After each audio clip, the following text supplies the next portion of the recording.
Welcome, viewers, artists, and those like, to another episode or another stream of drawing comics or coloring comics.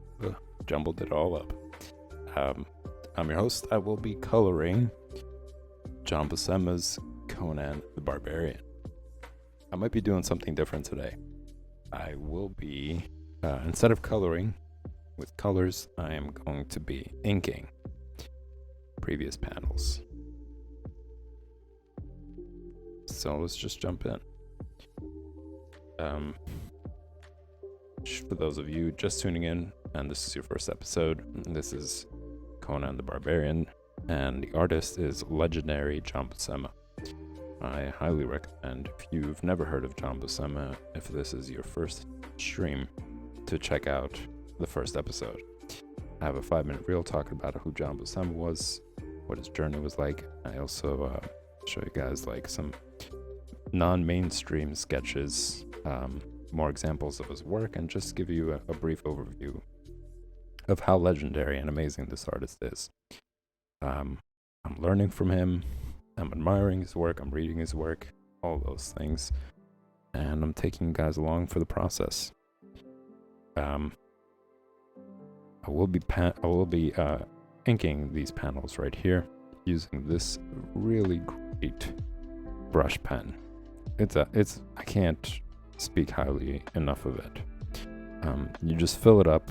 You don't have to throw it out. If it ever dries up, if it gets caked up at the tip, you can wash it, and it just feels like brand new. And the bristles are nylon, so they don't like wear off at some point or break off or anything like that. And you could make various kinds of lines, from like the thinnest, tiniest line you could think of to obviously the broadest brushstroke. It's a great tool, and it's continuous. You don't have to dip it into anything. It just keeps on flowing. Okay, so with that said, I'm gonna flip back to this panel right here. Adjust the light so that the pencils aren't reflecting it, and jump to it.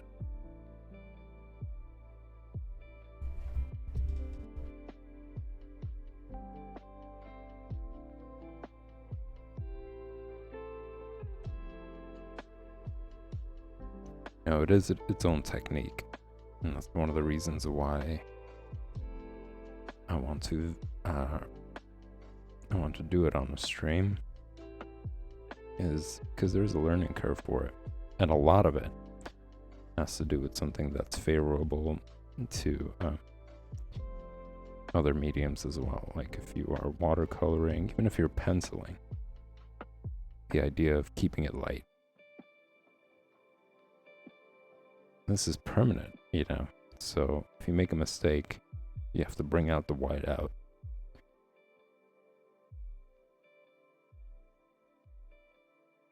And there's no erasing, really. So it's a challenge. It's a challenge to get it right the first time around. And I plan to challenge myself. I plan to just have it pour over into my other mediums like pencils. Getting better and better at drawing lightly.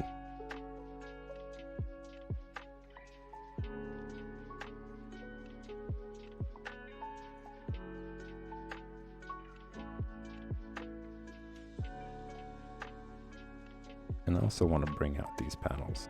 Because some of them, as you guys have seen in the previous streams, I complain a lot about them, and I'm like, I just don't like how it came out. Because I'm also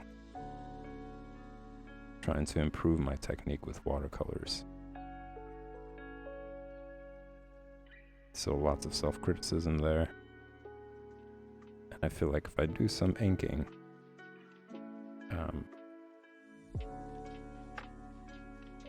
it'll improve these panels.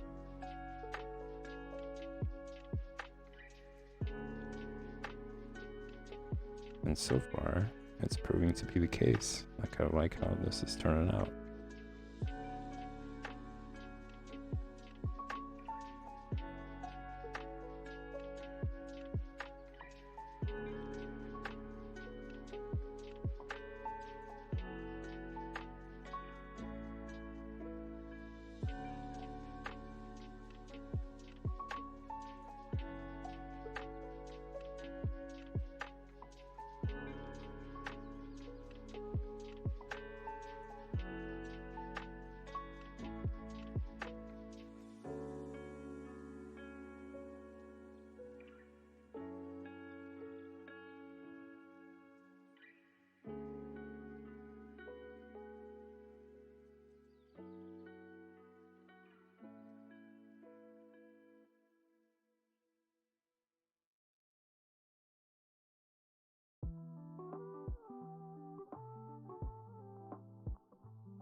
So aside from his anatomy, I also really like how he uses shadows.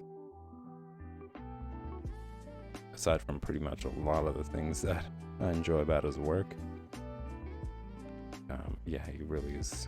That's something I haven't mentioned, is his really skilled way of using shadows to portray like dramatic scenes and just filling up panels.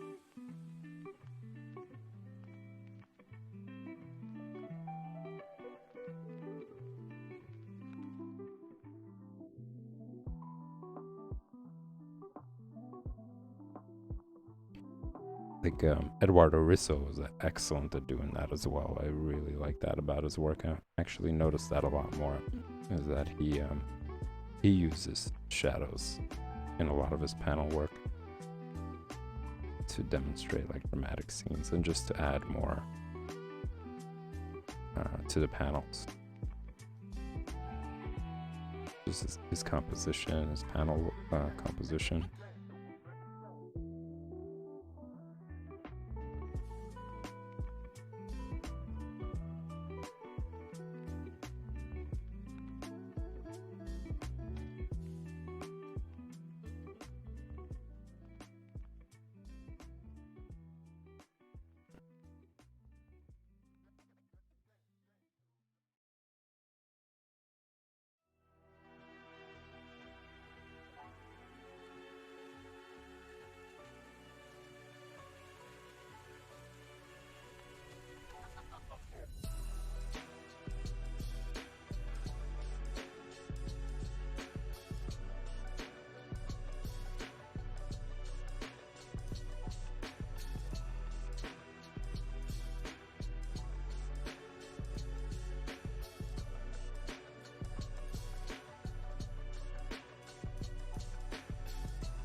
So the idea for these panels was, you know, since I'm watercoloring this stuff, it's not layered like how it is traditionally. Like traditionally, they would have the outlines, like the pencil work or the ink work would be on the very top layer, while the acetate paper with the colors that they want to use layered below it. So it would never go on the original work. The original lines were always separate.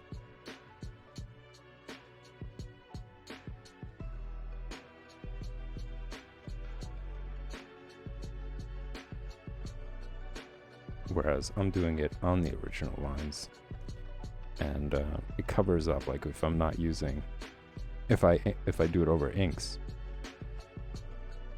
it covers up a lot of the detail that becomes kind of difficult to rescue until it dries. And then I would come back and do it with inks again. So I figured, rather than doing that, why not watercolor them on the pencils,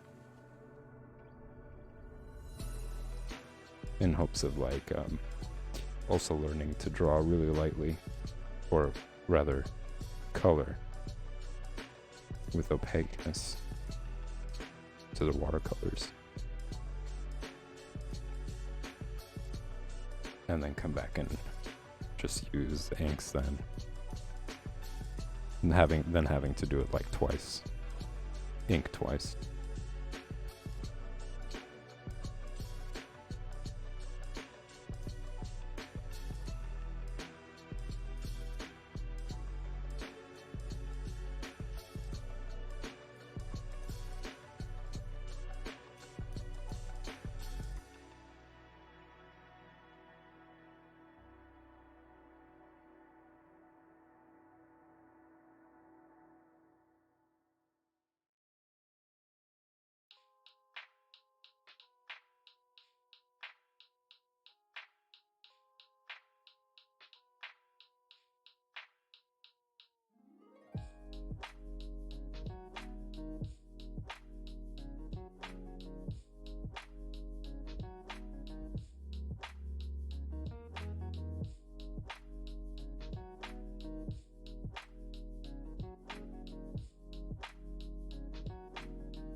Mike Mignola is also excellent at using shadows in his panel work.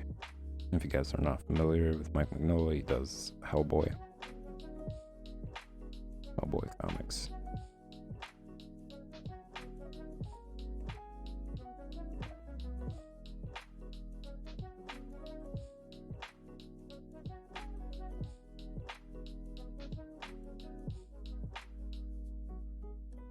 And of course, Frank Frazetta. Like he's really, really good at using shadows.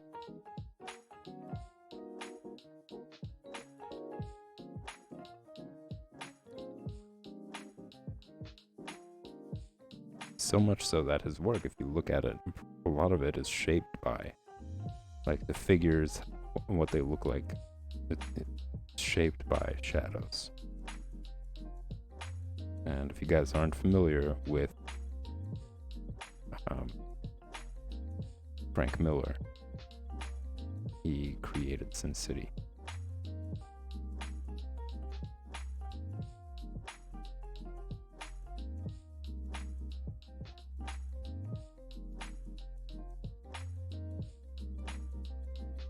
And I really liked the movie. I really enjoyed it, actually. I thought it was very beautiful, very unique, the way it's done,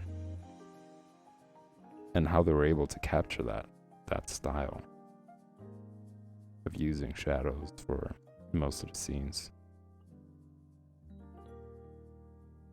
Just really dramatic shadow exposure.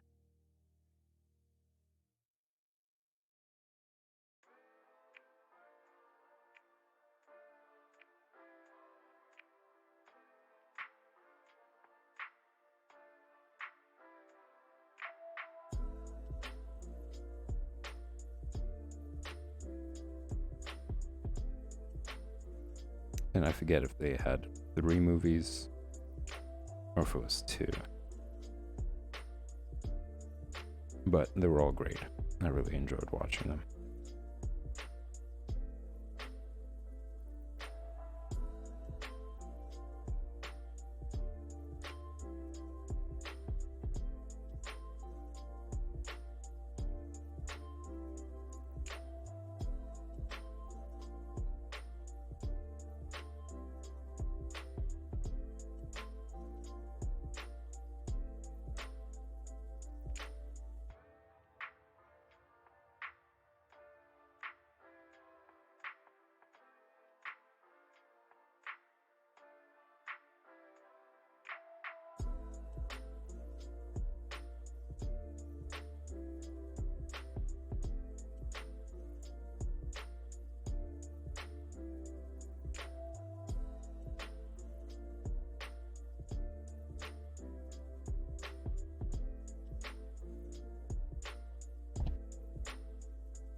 Practicing my freehand ability to draw straight lines.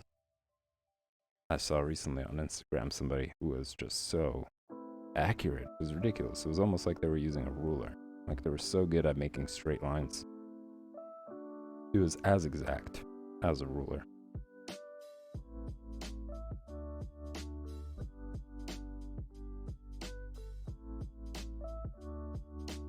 Kind of curious to know how long it took him to actually get that skillful at it.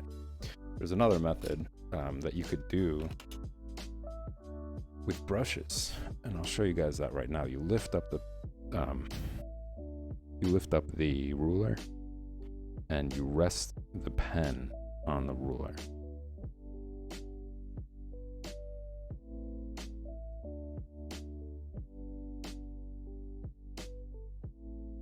It's a little challenging because I can't really see it as well.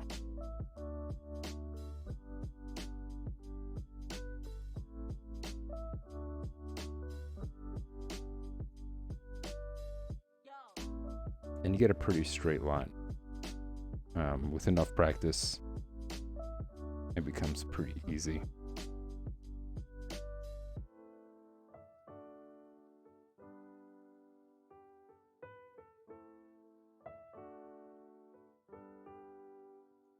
That's a good example right there.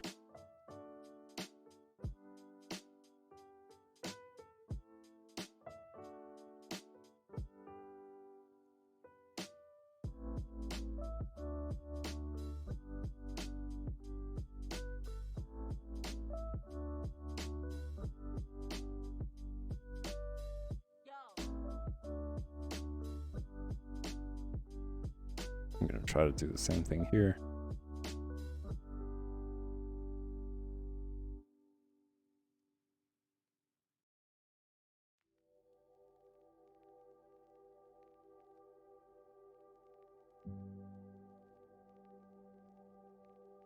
Not as successful.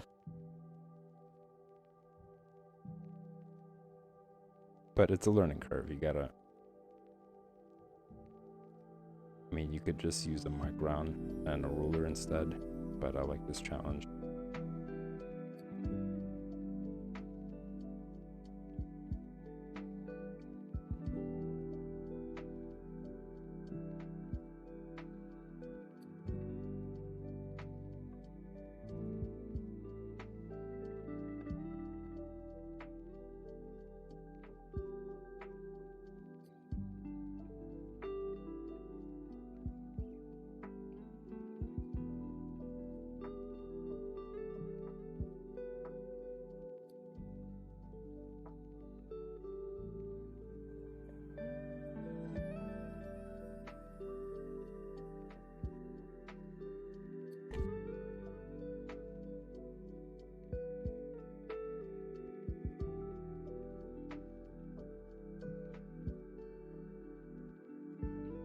Practice.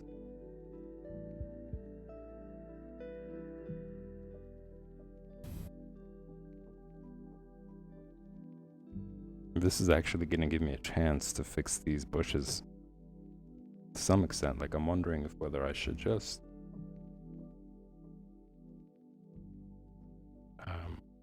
revisit it with the right color before I put on the inks, because they're still very forest green. They're too dark.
And his line variation is also really great.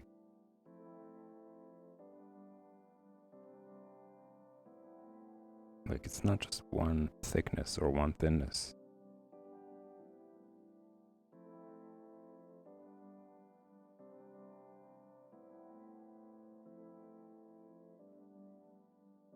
And that's actually how you're supposed to ink. You're supposed to ink, well, like the traditional method is you use thick lines for areas where there's a lot more shadow, and thin lines for areas where there's more light.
trying to really concentrate here and teach myself these very thin lines that I see.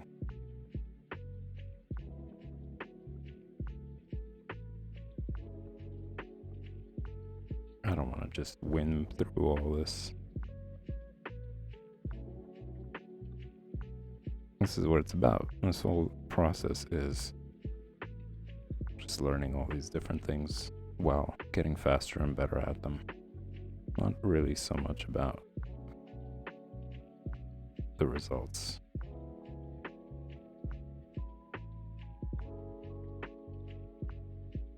It's really where my project stream lies. It's more focused on that.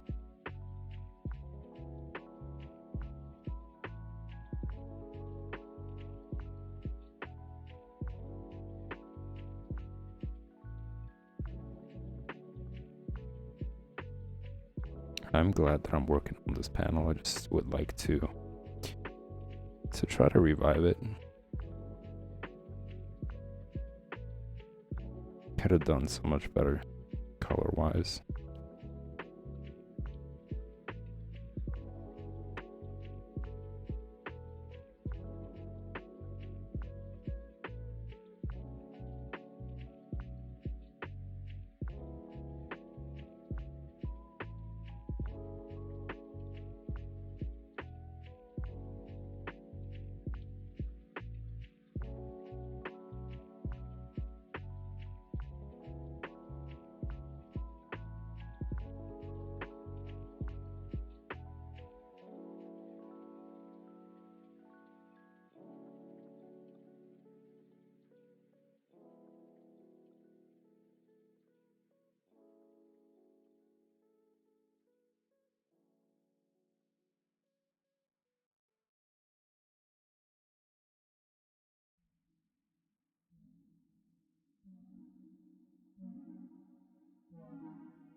As I'm doing this, my mind is flashing back to that little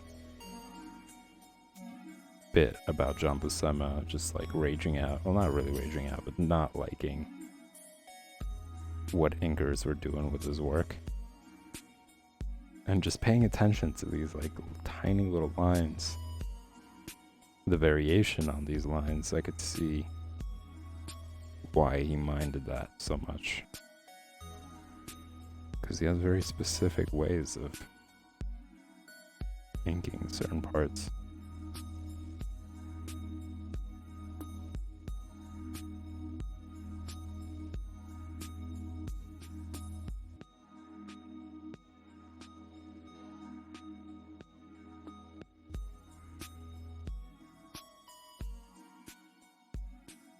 And I've yet to research which issue was that Stan Lee ripped up of Silver Surfer that is being talked about. The story is that it was so well received by the public, and people loved John Buscema's take on Silver Surfer, but when Stan Lee saw it, he was furious and he ripped up the pages.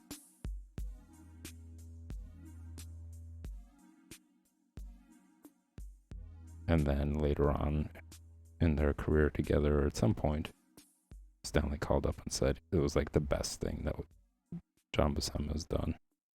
John Buscema was like, "What are you talking about? You ripped up everything in that book on that page." Or on that issue, rather. And Stan Lee's like, "I don't remember doing that." It's really shitty.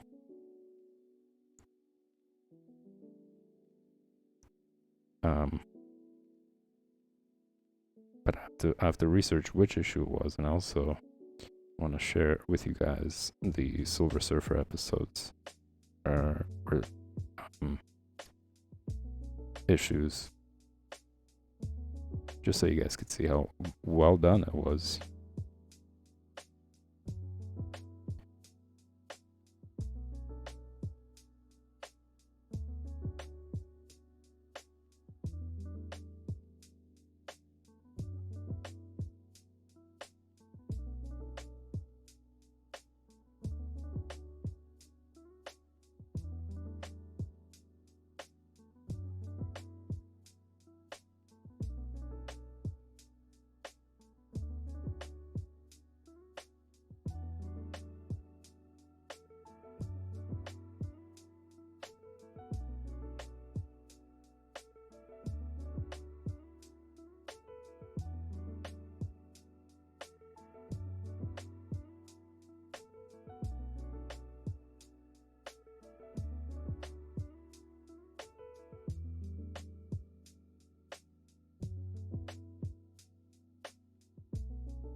All right, a little jazz.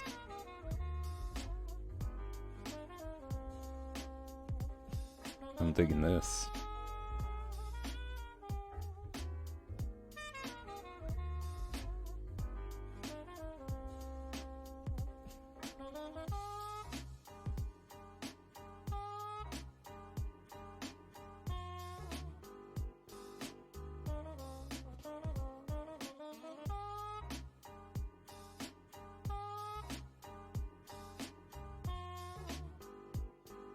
So this is a perfect example right here. At the bottom of the stairs, or the steps, there's more shadow than at the top part. At the top part, it's very thin. I'm gonna try to emulate that as well.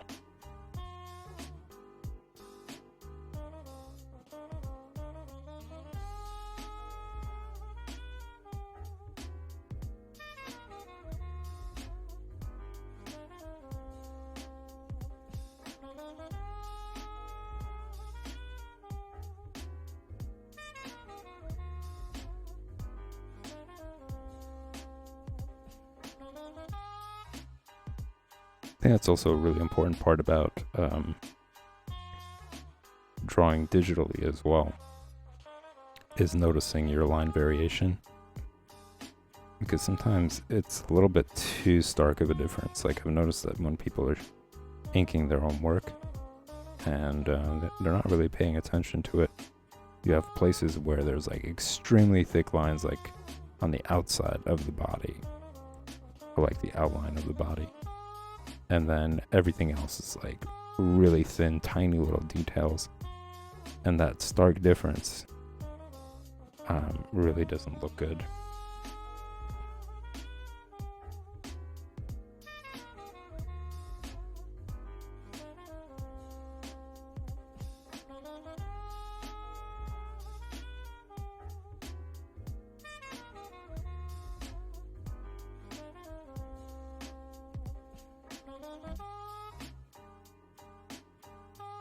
By the looks of it, though, I think I'm going to be spending the rest of the time on this panel.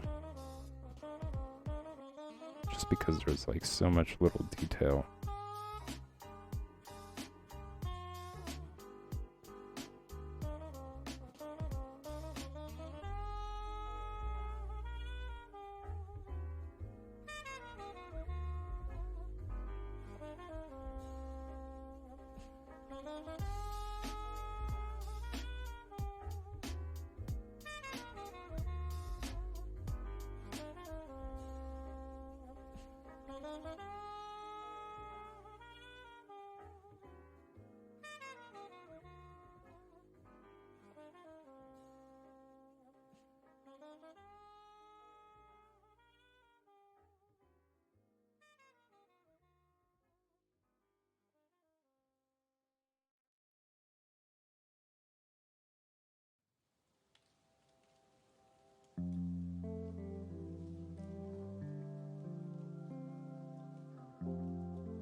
Now I'm getting into the territory that I wanted to possibly hold off on. Because the colors are off. You know, I don't like how they turned out at all. The bushes.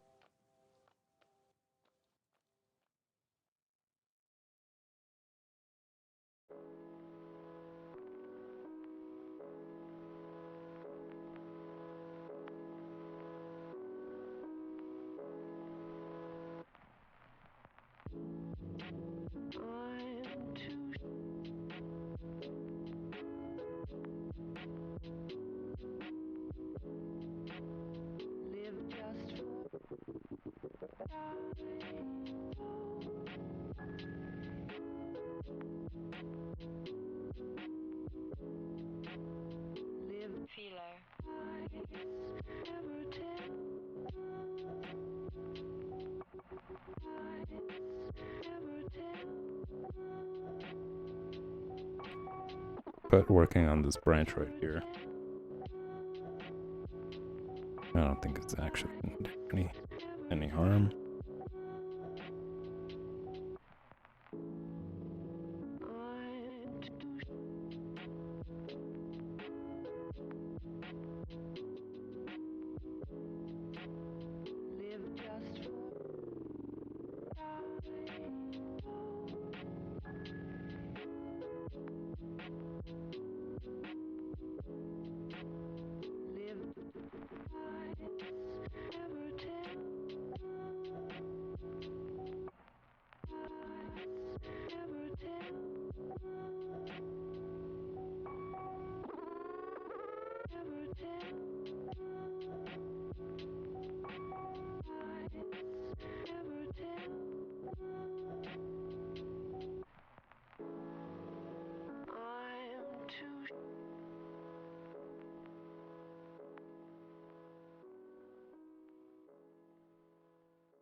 And I believe finishing up this part of the panel, Conan, is going to be the end for the day, ladies and gents. Thanks for tuning in. I will be back tomorrow for the same streams. Project stream at 8 p.m. Eastern Standard. Coloring comics at 9. You can always check out my earlier streams in the afternoon, where I teach drawing basics, figure drawing, give some tips on how to improve your drawing, some techniques, and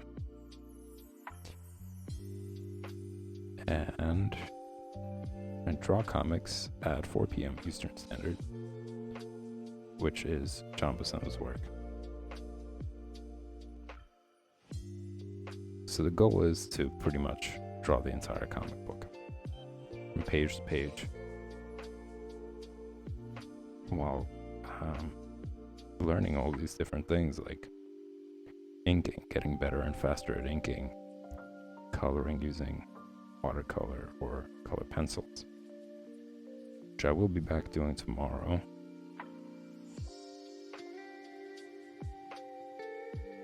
I really enjoyed that process, actually. I thought the outcome was great. Just the feel of it is great as well. But it could be a lot to do with how fussy it was dealing with watercolor. And a lot of it was to do with the paper. You know, the paper just getting way too warped. And then me having like fear that it's gonna burn a hole, or it's just gonna really ruin the entire panel.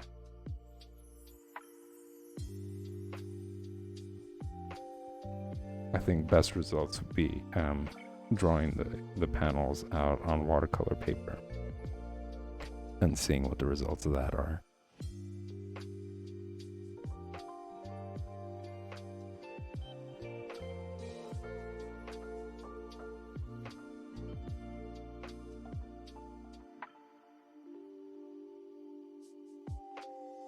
Because once I was using color pencils, that fear was gone, and it was just having to enjoy coloring in all the parts of the panel without thinking about that. It was just a huge element. It was a really big part of the process when I was using watercolors. It's trying to spread the colors quick enough so that they don't dry out specifically in one spot for too long, and that whole ordeal. Well, this is going to be it, ladies and gents. Thanks again. I will be back tomorrow. If you enjoy the content, hit the subscribe button, hit the like button. They both go a long way in helping the stream. And yeah, I'll see you soon.